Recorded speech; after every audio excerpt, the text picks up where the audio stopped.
दोस्तों, जब भी हम जिक्र करते हैं इस कायनात का यानी इस यूनिवर्स का, तो हमारे दिमाग में बहुत से सवाल घूमने लगते हैं। जैसे हमारी ये कायनात आखिर बनी कैसी होगी, ये आखिर कितनी बड़ी होगी, और ऐसा क्या है जो आज भी इस कायनात ने अपने अंदर छुपा रखा है। तो दोस्तों, वैसे तो इस कायनात ने अपने अंदर बहुत से भयानक राज दफन किए हुए हैं, लेकिन जो सबसे भयानक हमने देखा है वो है ब्लैक होल। एक ऐसी अंधेरी जगह जहाँ से वापसी का कोई रास्ता नहीं। ब्लैक होल्स के बारे में हमें बहुत सी कहानियाँ सुनने को मिलती हैं, जैसे एक दूसरे यूनिवर्स का रास्ता है। यानी ब्लैक होल में जाने के बाद हम एक ऐसी कायनात में पहुँच जाएंगे जहाँ एक अलग ही किस्म की ज़िंदगी बसती है, जो कि वक्त से भी परे है। यानी वहाँ कोई वक्त नहीं होगा और कभी भी मौत नहीं आएगी। और कुछ लोग तो ये भी मानते हैं कि ब्लैक होल्स खुदा तक पहुँचने का रास्ता होते हैं। लेकिन दोस्तों, ये सब सिर्फ लोगों के मन गढ़ंत अंदाजे हैं, क्योंकि आज तक सिर्फ ब्लैक होल्स को देखा गया है, उन्हें ऑब्जर्व नहीं किया गया। जैसे कि ब्लैक होल्स में जाने वाली कोई भी चीज़ वापस नहीं आती, तो ये बता पाना मुश्किल है कि ब्लैक होल मौत देते हैं या फिर एक नई जिंदगी। ऐसे ही कुछ सवालों का जवाब ढूंढने के लिए इंसान ने कायनात को पढ़ना शुरू किया, और जब इंसान ने कायनात को पढ़ा तो इंसान की अकल भी दंग रह गई। तो आज की इस वीडियो में हम कायनात की सबसे ख़तरनाक चीज़ ब्लैक होल्स के बारे में डिटेल से डिस्कस करेंगे। तो वीडियो बहुत ज़्यादा इंटरेस्टिंग होगा, इसीलिए इसको एंड तक देखते रहना। मैं हूँ अब्दुल हन्नान और आप देख रहे हैं आपका अपना चैनल इन्फो फैमिली। तो दोस्तों, अगर बात की जाए ब्लैक होल की, तो ब्लैक होल एक ऐसी जगह है जहाँ कायनात का सबसे ज़्यादा अंधेरा होता है। उस अंधेरे से कोई चीज़ भी बचकर नहीं निकल पाती, हत्ता कि रोशनी भी नहीं। रोशनी ब्लैक होल के अंदर जाती ज़रूर है, लेकिन वहाँ से वापस नहीं आती, क्योंकि ब्लैक होल रोशनी को भी निगल जाते हैं, और उनके इन्हीं अंधेरे रूप की वजह से उन्हें ब्लैक होल्स कहा जाता है। तो अगर साइंसी नज़रिए से ब्लैक होल को समझा जाए, तो ब्लैक होल एक ऐसी जगह है जहाँ फोर्स ऑफ ग्रेविटी बहुत ज़्यादा स्ट्रॉन्ग होती है। और अगर सीधा सीधा कहा जाए तो इस यूनिवर्स की सबसे ज़्यादा ग्रेविटी एक ब्लैक होल के अंदर पाई जाती है। इसकी ग्रेविटी हर उस चीज़ को अपने अंदर खींच लेती है जो भी उसकी लपेट में आता है। और जब भी कोई चीज़ एक बार ब्लैक होल के अंदर चली जाए तो वो कभी वापस नहीं आती। इसीलिए ब्लैक होल को बोला जाता है the point of no return, यानी एक ऐसा रास्ता जहाँ की कोई वापसी नहीं, या फिर एक ऐसी अंधेरी रात जिसकी कोई सुबह नहीं। ब्लैक होल में जाने के बाद फिजिक्स का कोई लॉ काम नहीं करता, हत्ता कि न्यूटन के ग्रेविटी के लॉज भी ब्लैक होल के अंदर फेल हो जाते हैं। यानी ब्लैक होल हमारे यूनिवर्स का एक खौफनाक और तिलस्मी चेहरा है, जिसे समझ पाना बिल्कुल भी आसान नहीं। तो ये तो हो गई ब्लैक होल की तारीफ कि ब्लैक होल होता क्या है। तो अब अगर हमें ब्लैक होल को और ज़्यादा समझना है तो हमें कुछ सवालों का जवाब ढूंढना पड़ेगा, जैसे कि एक ब्लैक होल आखिर बनता कैसे है। क्या होगा कि अगर हमारी अर्थ एक ब्लैक होल में गिर जाए, और अगर हमारा सूरज ही एक ब्लैक होल बन जाए, तो हमारे सोलर सिस्टम का क्या होगा। तो ऐसे ही कुछ सवालों का जवाब ढूंढकर हम समझ पाएंगे कि एक ब्लैक होल आखिर क्या भला है। तो बस अब टाइम ज़ाया किए बगैर अपने सवालों का काउंटडाउन शुरू करते हैं। क्वेश्चन नंबर 10, एक ब्लैक होल आखिर बनता कैसे है। इस सवाल का जवाब ढूंढने के लिए हमें 100 साल पीछे जाना पड़ेगा, यानी 20वीं सदी में, क्योंकि 20वीं सदी के लोगों को लगता था कि ब्लैक होल जैसी कोई चीज़ नहीं होती। उनके लिए ये सब सिर्फ किस्सों कहानियों जैसा था। 1916 में एक साइंटिस्ट थे जिनका नाम था कार्ल श्वार्ज़चाइल्ड। उन्होंने आइंस्टाइन की जनरल थ्योरी ऑफ रिलेटिविटी का इस्तेमाल किया कि अगर हम किसी भी चीज़ के साइज़ को बहुत ज़्यादा कंप्रेस कर दें तो वो चीज़ एक ब्लैक होल बन जाएगी। अब ये तो आप जानते ही होंगे कि जब हम किसी चीज़ को कंप्रेस करते हैं तो उसका साइज़ छोटा हो जाता है। तो सर श्वार्ज़चाइल्ड के मुताबिक जब भी हम किसी मैस को हद से ज़्यादा कंप्रेस कर देंगे तो वो एक ब्लैक होल बन जाएगा। यानी अगर हमारी अर्थ के साइज़ को बहुत छोटा कर दिया जाए तो हमारी अर्थ भी एक ब्लैक होल बन जाएगी। खैर, उस वक्त तो इस थ्योरी को मजाक समझा जाता था, लेकिन जब 1971 आया तो ये थ्योरी एक हकीकत बन गई, क्योंकि 1971 में साइंटिस्ट ने इस कायनात का सबसे पहला ब्लैक होल देखा, जिसे देखने के बाद ये पता चला कि वो हाईली कंप्रेस्ड था। वो ब्लैक होल हमारी ज़मीन से 6000 लाइट ईयर की दूरी पर था। और अगर आपको लाइट ईयर का नहीं पता तो मैं आपको बताता चलूं कि एक लाइट ईयर का मतलब है जहां लाइट को पहुंचने में 1 साल लग जाए। यानी अगर एक प्लैनेट पर सूरज की रोशनी को पहुंचने में 1 साल लगेगा तो इसका मतलब है वो प्लैनेट सूरज से 1 लाइट ईयर की दूरी पर है। तो जो ब्लैक होल सबसे पहले डिस्कवर हुआ था वो हमारी ज़मीन से 6000 लाइट ईयर की दूरी पर था। यानी अगर हमारी ज़मीन से उस ब्लैक होल पर लाइट भेजी जाए तो उस लाइट को वहाँ पहुँचने में 6000 साल लग जाएंगे। और हम अच्छी तरह जानते हैं कि लाइट इस कायनात की सबसे फास्ट चीज़ है। क्वेश्चन नंबर 9, ब्लैक होल्स कितनी टाइप्स के होते हैं। तो दोस्तों, 1971 से लेकर अब तक साइंटिस्ट बहुत से ब्लैक होल्स को देख चुके हैं, जिनमें उन्हें अब तक 4 किस्म के ब्लैक होल्स देखने को मिले हैं। Miniature black holes, stellar black holes, intermediate black holes और सुपरमैसिव ब्लैक होल्स।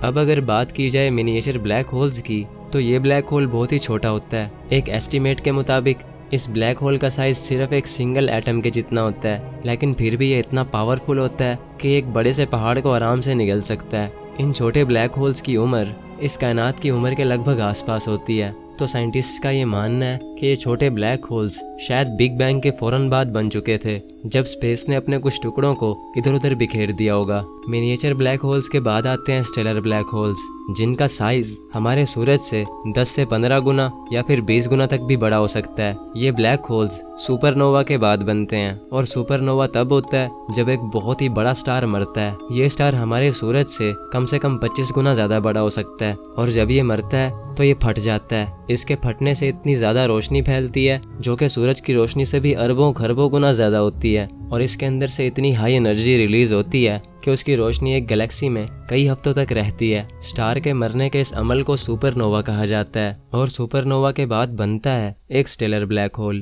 अब नंबर 3 पर आता है इंटरमीडिएट ब्लैक होल। ये ब्लैक होल्स तब बनते हैं जब बहुत सारे स्टेलर ब्लैक होल्स एक दूसरे में मर्ज होकर एक बड़ा ब्लैक होल बना देते हैं। और अब जो सबसे खतरनाक और सबसे बड़ा ब्लैक होल है वो है एक super massive black hole.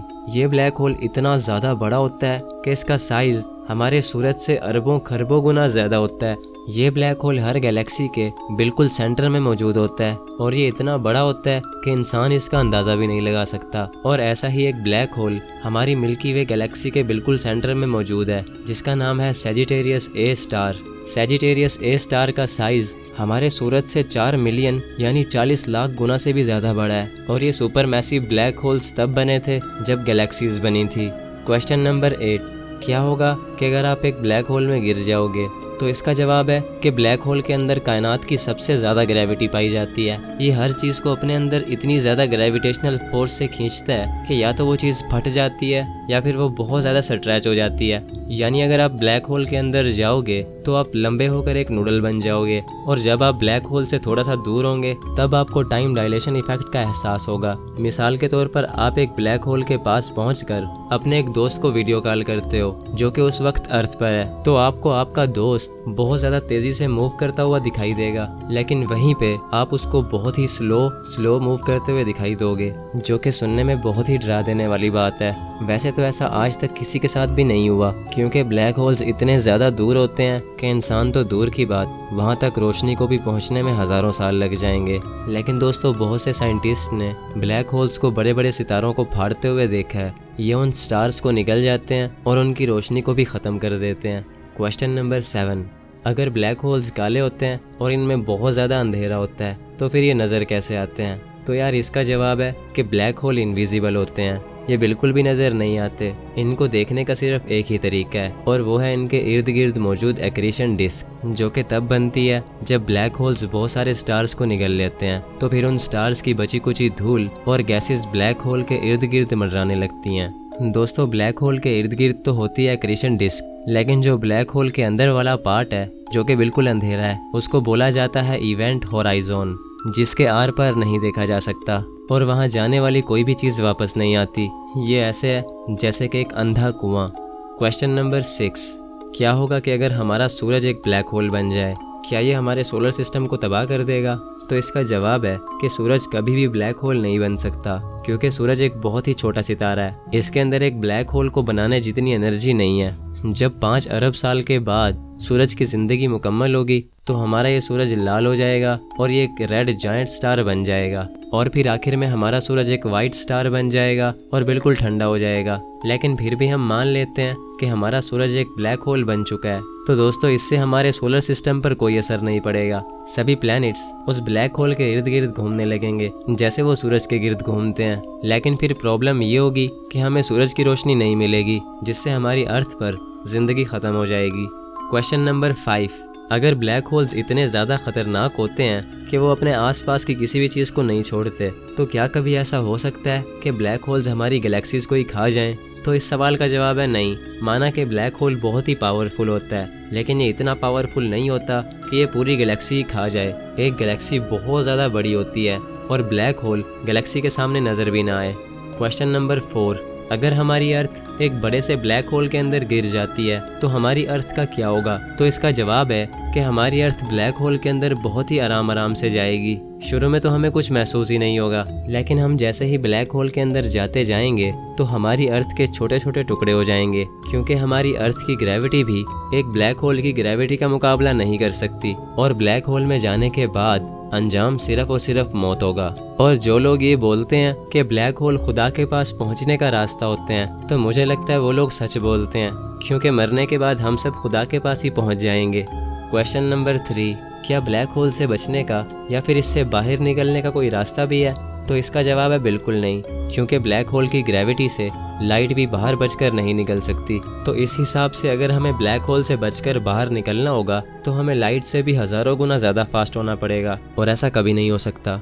Question number 2, अगर ब्लैक होल्स इतने ज़्यादा दूर होते हैं कि उन तक पहुंचने में लाइट को भी हज़ारों साल लग जाते हैं, तो फिर साइंटिस्ट इतनी दूर से ब्लैक होल को कैसे देखते होंगे? तो दोस्तों इसका जवाब है कि नासा के पास इतनी ज़्यादा पावरफुल सैटेलाइट्स और टेलीस्कोप्स मौजूद हैं जो कि स्पेस में मौजूद बहुत सी चीज़ों को दूर से ही देख लेती हैं। और अगर बात की जाए नासा की सबसे पावरफुल सैटेलाइट की, तो दोस्तों नासा की सबसे powerful satellite the James Webb telescope है, जिसको शॉर्ट फॉर्म में JWST भी कहा जाता है। ये टेलीस्कोप सूरज के इर्द गिर्द घूम रही है, यानी ये हमारी ज़मीन से पूरे 1 मिलियन माइल्स की दूरी पर है, जो कि 16 लाख किलोमीटर से भी ज़्यादा दूर है। इस टेलीस्कोप की पावर का अंदाज़ा आप इस बात से भी लगा सकते हो कि ये हमारी गैलेक्सी से बाहर की गैलेक्सीज और स्टार्स को भी देख लेती है।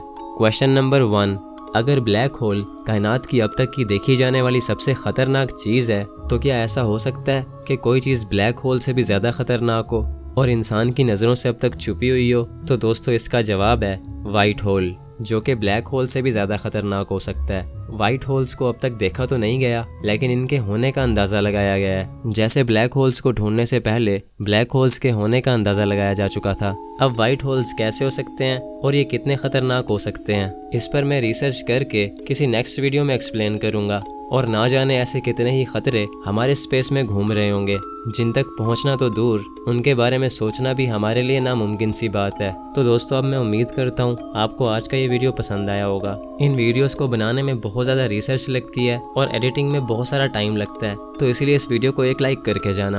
और अगर आप ऐसी और ज़्यादा वीडियोज़ देखना चाहते हो तो मेरे इस चैनल इन्फो फैमिली को सब्सक्राइब कर लो, ताकि मेरा और आपका कनेक्शन जुड़ा रहे। तो फिर मिलते हैं किसी नेक्स्ट वीडियो में, तब तक के लिए अल्लाह हाफिज़।